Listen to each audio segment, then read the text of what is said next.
First of all, get the paper and fold it in inserts like this. Then tape the flaps closed. So you have something like this.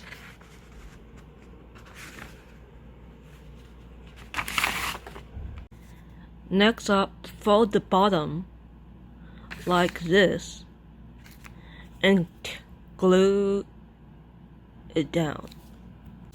You should have something that looks like this.